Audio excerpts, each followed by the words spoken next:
Pernahkah kalian membayangkan menemukan sebuah surga yang tersembunyi?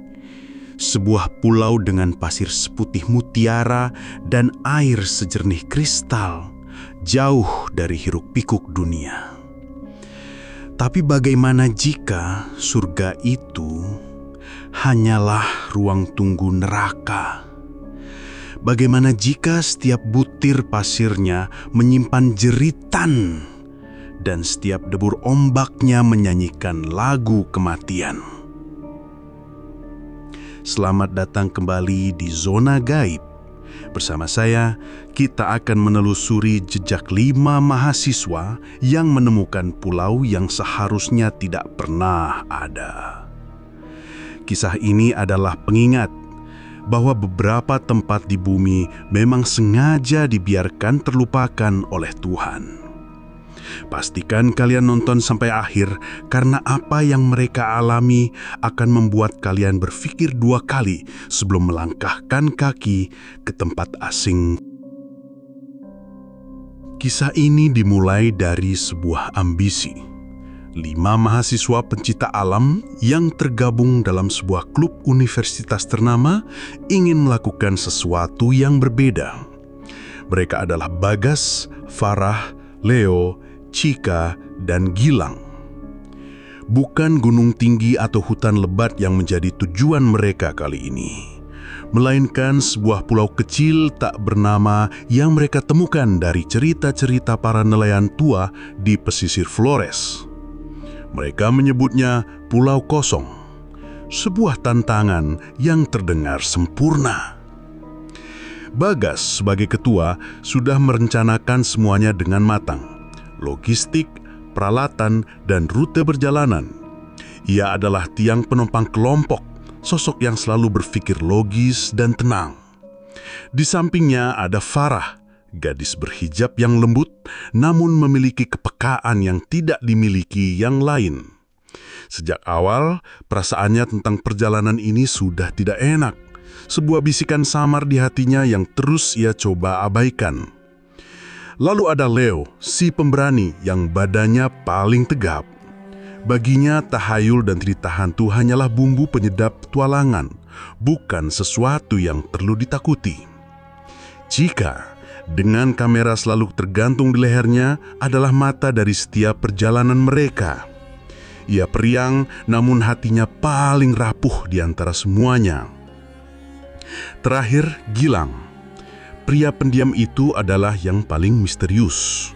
Ia tidak banyak bicara, tatapannya sering kosong, dan tangannya selalu menggenggam sesuatu di dalam saku celananya.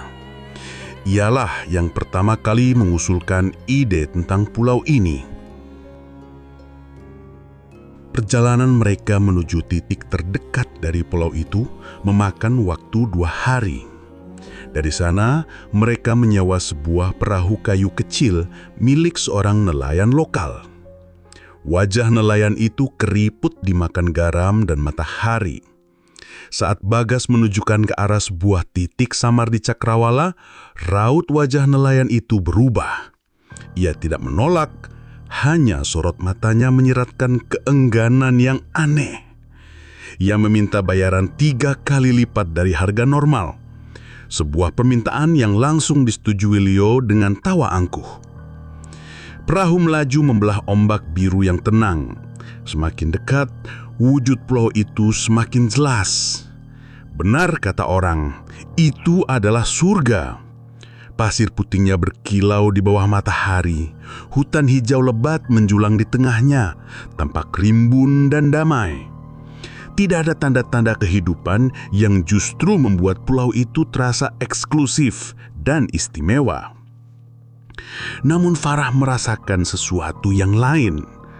Udara di sekitar mereka terasa lebih berat, lebih dingin meskipun matahari bersinar terik. Aroma garam laut yang segar kini bercampur dengan bau samar tanah basah dan bunga busuk yang aneh. Saat perahu merapat ke bibir pantai, keheningan menyambut mereka. Benar-benar hening. Tidak ada suara kicau burung, tidak ada pekik monyet, bahkan serangga pun seorang enggan bersuara. hanya ada desau angin yang melewati dedaunan dan debur ombak yang monoton. Nelayan tua itu menurunkan barang-barang mereka dengan tergesa. Ia tidak mau turun dari perahunya. Ia hanya menerima uangnya, menatap mereka satu persatu dengan tatapan yang sulit diartikan, campuran antara iba dan peringatan. Lalu memutar perahunya dan pergi, tanpa sepatah kata pun. Mereka berlima kini berdiri di atas surga yang sunyi itu. Leo tertawa paling keras, membentangkan tangannya seolah ingin memeluk seluruh pulau. Cika langsung menyalakan kameranya, merekam pasir putih dan air yang jernih. Bagas mulai mengatur lokasi untuk mendirikan tenda. Sementara itu, Farah berdiri mematung. Matanya menatap lekat ke arah hutan lebat di hadapan mereka. Ia merasa diawasi, bukan oleh satu pasang mata, tapi ribuan. Perasaan dingin merayap di tengguknya. Di sampingnya, Gilang berdiri sama kakunya. Tangan di dalam saku celananya meremas sebuah benda kecil dengan lebih erat. Wajahnya pucat pasi. Malam pertama di Pulau Gili Angkara terasa panjang. Mereka membuat api unggun. Cahayanya menari-nari di atas pasir, menciptakan bayangan-bayangan aneh di pepohonan sekitar. Leo terus berceloteh, mencoba memecah keheningan yang mencekik. Cika mencoba merekam suasana malam, namun kameranya mulai bertingkah aneh. Layarnya berkedip-kedip, menampilkan gambar statis seperti semut berlarian sebelum mati total. Ia mengira baterainya habis, meski ia yakin sudah mengisinya penuh. Di tengah malam, saat semua mulai terlelap, Farah terbangun. Suara api unggun yang berderak kini ditemani suara lain. Suara isak tangis. Sangat lirih, seperti datang dari kejauhan, terbawa oleh angin. Ia mencoba membangunkan Bagas, namun suara itu tiba-tiba hilang. Hanya keheningan yang tersisa. Farah mencoba meyakinkan dirinya bahwa itu hanya imajinasinya. Pagi menjelang. Matahari terbit dengan indah melukis langit dengan warna jingga dan ungu. Pemandangan itu seharusnya menenangkan, tapi tidak hari ini. Kepanikan dimulai saat Bagas berjalan ke tepi pantai. Perahu yang seharusnya menjemput mereka 5 hari lagi, yang mereka pesan untuk bersandar di pulau terdekat, tidak ada di sana. Bukan hanya itu, perahu nelayan yang kemarin mengantar mereka, yang seharusnya sudah jauh kembali ke desanya, kini terbalik dan hancur berkeping-keping, terdampar di antara bebatuan karang di ujung pantai. Seolah ada kekuatan raksasa yang menariknya kembali dan menghancurkannya. Mereka terdampar. Kepanikan mulai menjalar seperti racun. Ia berselinapkan ke dalam pikiran, menggerogoti logika, dan meninggalkan ketakutan murni sebagai gantinya. Hancurnya perahu nelayan itu adalah kuncinya. Pulau itu telah mengunci gerbangnya dan mereka berlima terperangkap di dalamnya. Bagas dengan sisa-sisa kewarasannya mencoba mengambil alih situasi. Ia membagi tugas, Leo dan Gilang mencari kayu bakar dan sumber air tawar, sementara ia dan Cika mencoba mencari titik tertinggi di pulau itu untuk mencari sinyal ponsel. Sebuah harapan yang hampir mustahil. Farah yang masih terguncangkan diminta untuk tetap di perkemahan dan menjaga sisa perbekalan. Saat Leo dan Gilang memasuki bibir hutan, suasana langsung berubah. Cahaya matahari seolah enggan menembus kanopi dedaunan yang rapat. Udara menjadi lembab dan berbau tanah busuk. Leo yang biasanya selalu di depan, kini melangkah lebih hati-hati. Keangkuhannya terkikis oleh keheningan yang menekan. Mereka berjalan tanpa bicara, hanya suara ranting patah di bawah sepatu mereka yang memecah sunyi. Tiba-tiba, Gilang berhenti. Matanya tertuju pada sebuah pohon beringin raksasa yang akarnya menjuntai seperti tentakel gurita. Di salah satu akarnya tergantung sesuatu. sebuah boneka jerami kecil yang sudah lapuk dengan ikatan kain merah di lehernya. Leo mendekat untuk melihatnya, tapi Gilang menahan lengannya. "Jangan disentuh," bisik Gilang, suaranya bergetar untuk pertama kalinya. Leo menepis tangan Gilang, menganggapnya berlebihan. Ia meraih boneka itu. Saat jarinya menyentuh jerami yang rapuh, angin dingin kencang tiba-tiba berhembus di sekitar mereka, membawa aroma anyir darah yang begitu pekat hingga membuat perut mual. Dari kedalaman hutan, terdengar suara tawa. Bukan tawa manusia, tapi tawa melengkik yang parau dan penuh kebencian. Leo spontan melempar boneka itu. Mereka berdua lari bertibit-tibit kembali ke pantai, lupa dengan tujuan awal mereka. Sementara itu, Bagas dan Chika mendaki lereng berbatu yang curam. Chika terus mencoba menyalakan kameranya, berharap bisa mendokumentasikan apapun yang bisa menjadi petunjuk. Anehnya, kamera itu kembali menyala. Namun apa yang terekam di layar bukanlah pemandangan di depan mereka. Layar itu menampilkan gambar hitam putih, sebuah ritual. Orang-orang dengan topeng kayu menari mengelilingi api, mengangkat sesosok tubuh yang terikat. Rekaman itu berkedip-kedip, diselingi derau statis sebelum akhirnya mati lagi. Chika menjerit kecil menunjukkan rekaman itu kepada Bagas.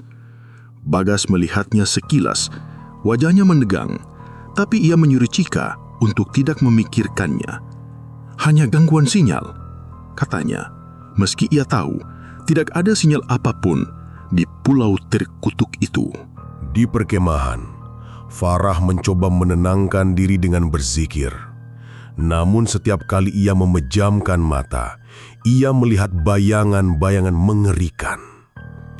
Sosok-sosok kurus dengan mata menyala merah mengintip dari balik pepohonan. Ia membuka matanya, dan bayangan itu hilang. Ia menutupnya lagi. Bayangan itu muncul lebih dekat. Lalu, ia mendengar suara bisikan tepat di telinganya. Suara seorang wanita yang berbicara dalam bahasa yang tidak ia mengerti. Bahasa kuno yang terdengar seperti desisan ular. Farah berteriak, membuat ia berlari menjauhi tenda menuju bibir pantai yang lebih terang. Saat semua kembali berkumpul di pantai, wajah mereka dipenuhi teror yang sama. Leo menceritakan tentang boneka jerami dan suara tawa. Chika menceritakan tentang rekaman aneh di kameranya. Farah dengan air mata berlinang menceritakan tentang bayangan dan bisikan. Mereka semua menatap Bagas, mencari jawaban, mencari harapan. Tapi Bagas hanya bisa terdiam, pikirannya buntu. Malam kedua datang lebih cepat dari yang mereka duga. Langit yang tadinya cerah tiba-tiba tertutup awan hitam pekat. Tidak ada bintang, tidak ada bulan. Kegelapan total menyelimuti pulau itu seolah ditelan oleh sesuatu yang hidup. Mereka duduk meringkuk di sekitar api unggun yang cahayanya terasa begitu rapuh. Hujan mulai turun. Bukan rintik-rintik, tapi langsung tercurah deras memadamkan api unggun mereka dalam sekejap. Kini hanya kegelapan dan suara hujan yang menemani mereka. Di tengah kegelapan itulah teror sesungguhnya dimulai. Mereka mendengar suara langkah kaki di atas pasir basah mengelilingi tenda mereka, berap dan diseret. Lalu suara cakaran di kain tenda, seret, seret, seret. Leo dengan nekat menyalakan senternya dan membuka resleting tenda. Cahaya senter menyorot keluar, namun tidak ada siapa-siapa. Hanya hujan deras dan pasir yang gelap. Namun, saat ia hendak menutup tenda, cahaya senternya menangkap sesuatu di batas air laut. Puluhan pasang mata merah menyala lurus ke arah mereka dari dalam air. Mereka tidak berkedip, hanya menatap dengan kebencian abadi. Tiba-tiba, dari arah hutan terdengar suara gamelan. Lirih pada awalnya, lalu semakin keras dan semakin cepat. Musik ritual yang sumbang dan kacau, seolah dimainkan oleh tangan-tangan tak kasat mata. Musik itu membuat kepala mereka pusing dan jantung berdebar tak karuan. Cika mulai menangis histeris. Farah tahan henti-hentinya berdoa. Bagas memeluk lututnya. Tubuhnya gemetar hebat. Leo hanya bisa mematung, menatap kegelapan dengan senter di tangan yang bergetar. Di tengah kekacauan itulah, hanya Gilang yang berbeda. Ia tidak panik. Ia duduk bersila di sudut tenda, matanya terpejam. Mulutnya menggumam sesuatu, mantra-mantra dalam bahasa yang sama dengan yang didengar Farah. Tangannya di dalam saku tini keluar, ia menggenggam sebuah keris kecil seukuran jari telunjuk, bilahnya kusam dan tua. Saat musik gamelan mencapai puncaknya, Gilang membuka matanya.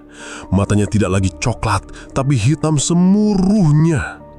Ia menatap teman-temannya satu persatu dan sebuah senyum tipis yang mengerikan tersungging di bibirnya. Kegilaan memiliki suara, dan malam itu suaranya adalah alunan gamelan sumbang yang membentur-bentur gendang telinga. Di dalam tenda yang basah dan pengap, kelima mahasiswa itu terisolasi dalam kepanikan mereka masing-masing. Di tengah badai dan musik gaib itu, perubahan pada Gilang menjadi pusat teror yang baru. Senyumnya yang tidak pernah mencapai mata hitamnya yang kosong terasa lebih mengancam daripada suara apapun di luar sana. Bagas adalah yang pertama menyadari. Ia melihat keris kecil di tangan Gilang dan tatapan aneh di wajahnya. "Gilang, apa yang kamu lakukan?" tanyanya. Suaranya hampir tak terdengar di antara deru hujan. Gilang tidak menjawab. Ia hanya terus tersenyum, kepalanya sedikit miring, seolah sedang mendengar sesuatu yang tidak bisa didengar oleh yang lain. Farah yang melihat keris itu langsung beringsut mundur. Ada aura dingin dan jahat yang memancar dari benda kecil itu. Tiba-tiba, musik gamelan berhenti. Hujan juga mereda seketika, menyisakan keheningan yang jauh lebih menakutkan. Di keheningan itulah mereka mendengar suara baru, suara ketukan. Tok, tok, tok. Bukan di tenda, tapi dari dalam tanah di bawah mereka. Seolah ada sesuatu yang terkubur hidup-hidup dan sedang mencoba keluar. Tanah di bawah alas tenda terasa bergetar lembut mengikuti irama ketukan itu.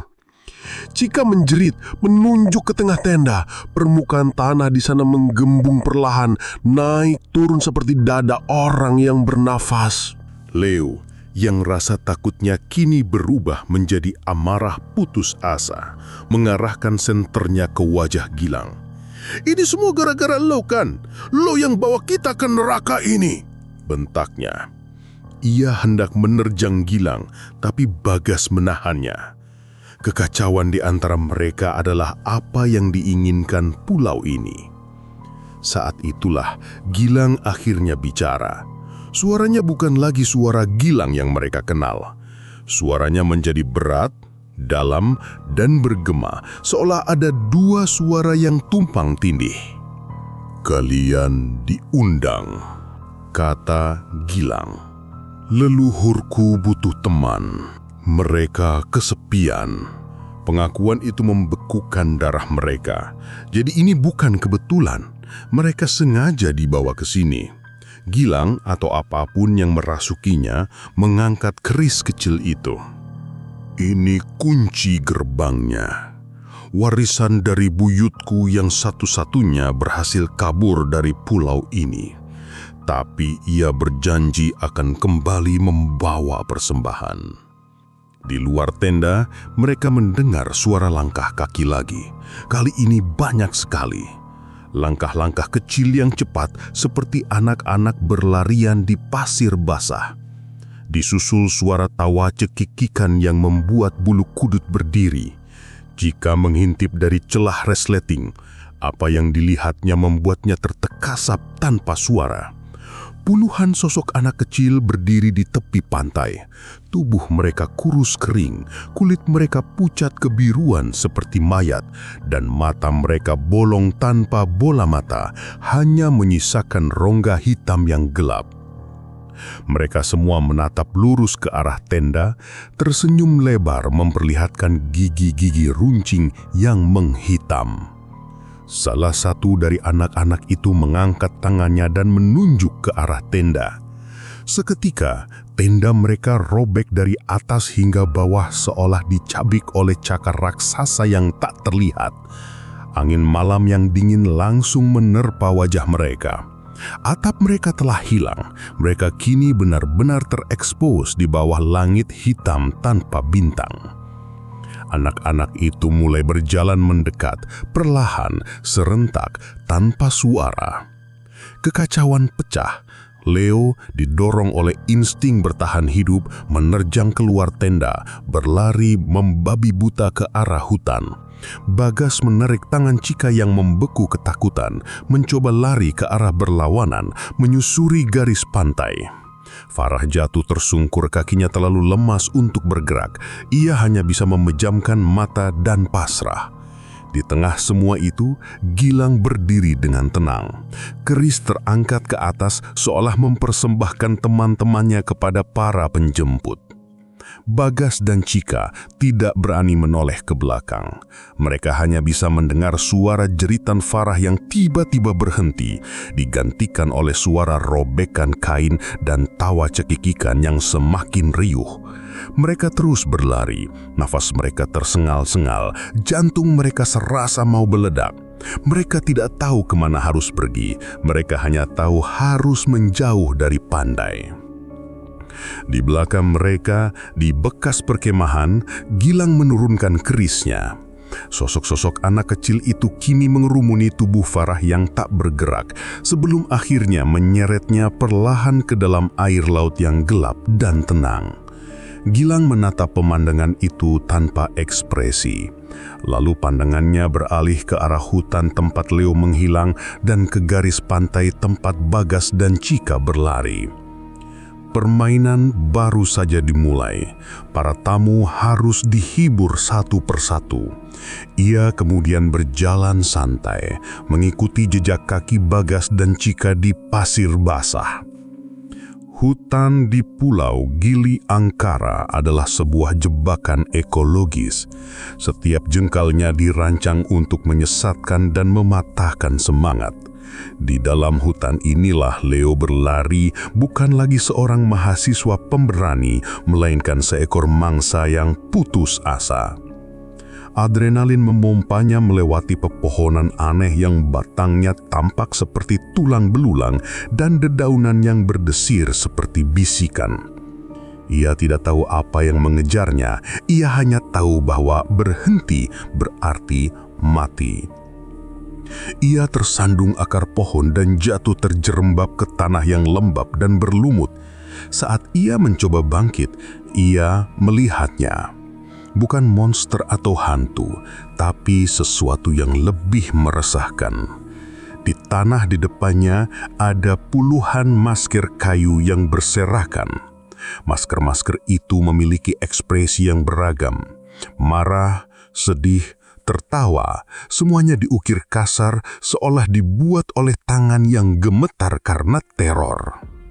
Beberapa masker tampak baru, sementara yang lain sudah lapuk dan tumbuhi jamur. Ini adalah kuburan masker. Rasa penasaran mengalahkan rasa takutnya. Ia mengambil salah satu topeng yang paling utuh. Topeng itu menggambarkan wajah yang sedang menjerit kesakitan. Saat jarinya menyentuh permukaan kayu yang dingin, sebuah penglihatan menyambar pikirannya seperti kilat. Ia melihat api, tarian ritual, dan orang-orang bertopeng yang sama mengelilingi sebuah altar batu. Di atas altar, terbaring seseorang yang meronta-ronta. Seorang tetua dengan jubah menancapkan sebuah keris kecil ke dada korban. Dan seketika itu juga, para penari berhenti. Mereka semua menoleh, menatap lurus ke arah Leo, seolah mereka bisa melihatnya menembus waktu. Leo menjerit dan melempar topeng itu. Penglihatan itu terasa begitu nyata. Ia bisa merasakan panasnya api dan putus asanya sang korban. Ia berbalik untuk lari, namun kini jalannya terhalang. Berdiri di hadapannya adalah Gilang. Tapi bukan Gilang yang ia kenal. Wajahnya pucat pasi, matanya hitam legam, dan di tangannya tergenggam keris kecil dari penglihatannya. "Kau seharusnya tidak melihat itu," kata Gilang, suaranya datar dan dingin. Mereka tidak suka orang asing mengintip rahasia mereka. Sebelum Leo sempat bereaksi, Gilang bergerak dengan kecepatan yang tidak wajar. Ia tidak menyerang, ia hanya menyentuhkan ujung keris itu ke dahi Leo. Seketika tubuh Leo menjadi kaku. Ia tidak bisa bergerak, tidak bisa berbicara. Matanya terbuka lebar, memancarkan kengerian murni. Ia masih sadar, terperangkap di dalam tubuhnya sendiri yang kini menjadi patung. Gilang tersenyum tipis. "Jangan khawatir, kau tidak akan sendirian." Ia kemudian berbalik dan berjalan santai meninggalkan Leo yang membeku, meninggalkannya untuk penjaga hutan. Sementara itu, di sisi lain pulau, Bagas dan Cika berlari menyusuri pantai yang diterangi cahaya bulan yang sakit-sakitan. Pasir di bawah kaki mereka terasa dingin dan berat. Jeritan Farah masih terngiang di telinga mereka. Mereka berhenti di sebuah teluk kecil yang dipenuhi bangkai-bangkai perahu nelayan yang sudah lapuk, terdampar seperti kerangka-kerangka ikan paus. Tempat ini terasa seperti pemakaman kapal. "Kita harus sembunyi," bisik Bagas, napasnya tersengal. Mereka merunduk di balik lambung sebuah perahu besar yang terbalik. Lubang-lubang di kayu lapuknya menjadi jendela kecil untuk mengawasi keadaan. Cika gemetar hebat. Kameranya tergantung tak berdaya di lehernya. Tiba-tiba, kamera itu menyala sendiri. Layarnya berkedap-kedip. "Gas, kameranya!" bisik Cika ketakutan. Mereka menatap layar kecil itu. Kamera itu tidak merekam apa yang ada di depan mereka. Sebaliknya, ia menampilkan rekaman dari sudut pandang orang pertama, sudut pandang Farah. Mereka melihat tenda dari dalam, lalu robekan besar muncul.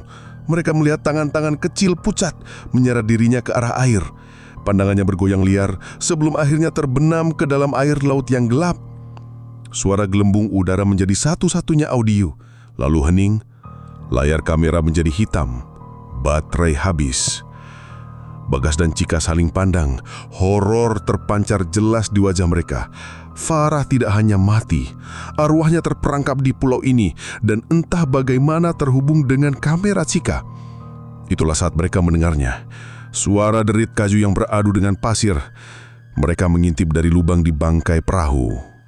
Sebuah perahu baru yang tidak ada di sana sebelumnya kini sedang diseret ke bibir pantai. Bukan oleh manusia. Yang menyeretnya adalah sosok-sosok kurus berambut panjang gimbal yang menutupi wajah. Mereka bergerak dengan cara yang aneh, seperti wayang yang talinya putus sambung. Setelah perahu itu berada di tepi air, sosok-sosok itu menunduk hormat ke arah hutan. Dari kegelapan hutan, muncul seorang wanita. Ia sangat cantik, mengenakan kebaya merah darah yang kontras dengan kulitnya yang seputih porselen. Rambutnya disanggur rapi, dihiasi bunga kamboja. Ia berjalan dengan anggun, senyumnya menawan namun matanya kosong dan dingin. Ia adalah ratu di pulau terkutuk ini. Di belakangnya, melayang butuhan arwah anak kecil yang matanya bolong. Wanita itu berhenti, pandangannya menyapu sekeliling, seolah tadi mencari sesuatu. Matanya berhenti tepat di bangkai perahu tempat Bagas dan Cika bersembunyi. Ia tersenyum lebih lebar. Ia tidak perlu mencari. Ia tahu persis di mana mereka berada. Ia mengangkat tangannya yang lentik dan menunjuk ke arah mereka. "Dua lagi," katanya. Suaranya lembut namun bergema di seluruh teluk. "Bawa mereka." Sosok-sosok kurus itu mulai bergerak, berjalan terhuyung-huyung ke arah persembunyian Bagas dan Cika. Tidak ada lagi tempat untuk lari. Mereka terjebak antara para pesuruh arwah dan Ratu Kematian itu sendiri. Waktu seolah membeku di teluk permakaman kapal itu. Bagi Bagas dan Chika, setiap detik terasa seperti sayatan pisau tumpul. Sosok-sosok kurus itu, para pesuruh sang ratu, berjalan semakin dekat.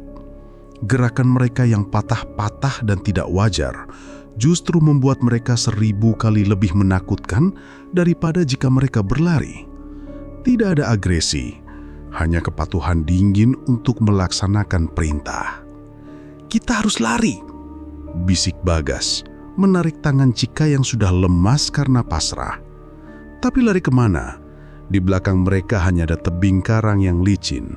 Di depan mereka ada lautan hitam dan para arwah. Mereka telah dikepung sepenuhnya. Chika, dalam puncak ketakutannya, melakukan sesuatu yang tak terduga. Ia mengangkat kameranya yang mati, mengarahkannya pada ratu berbaju merah itu, dan menekan tombol rekam berulang kali seolah itu adalah satu-satunya senjata yang ia miliki.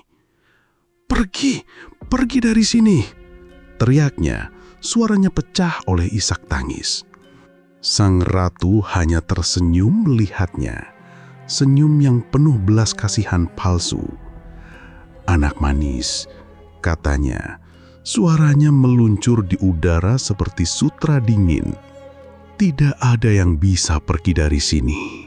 Gili Angkara selalu lapar, dan kalian adalah santapan yang lezat."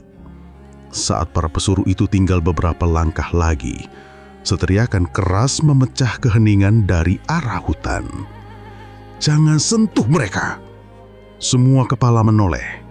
Dari batas pepohonan muncul Leo. Ia berjalan terhuyung-huyung, wajahnya pucat dan matanya liar, tetapi ia bergerak. Entah bagaimana, ia berhasil membebaskan diri dari kutukan keris itu. Di tangannya, ia membawa sebuah dahan pohon yang besar, menggunakannya sebagai senjata darurat. Di belakangnya berlari Gilang. Namun kali ini raut wajahnya dipenuhi kepanikan dan penyesalan. Mata hitamnya telah kembali normal. "Gilang, apa yang terjadi?"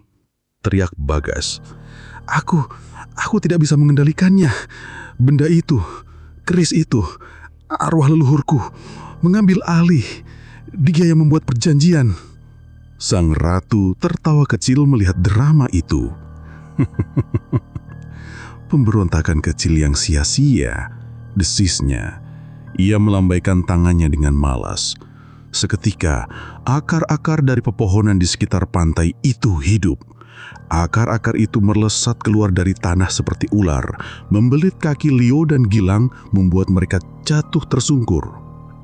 Para pesuruh kini mengabaikan Bagas dan Chika, beralih menyeret Leo dan Gilang yang tak berdaya menuju sang ratu. Melihat teman-temannya akan dieksekusi, sesuatu dalam diri Bagas patah. Logikanya hilang, digantikan oleh amarah murni. Ia tidak akan mati sambil bersembunyi.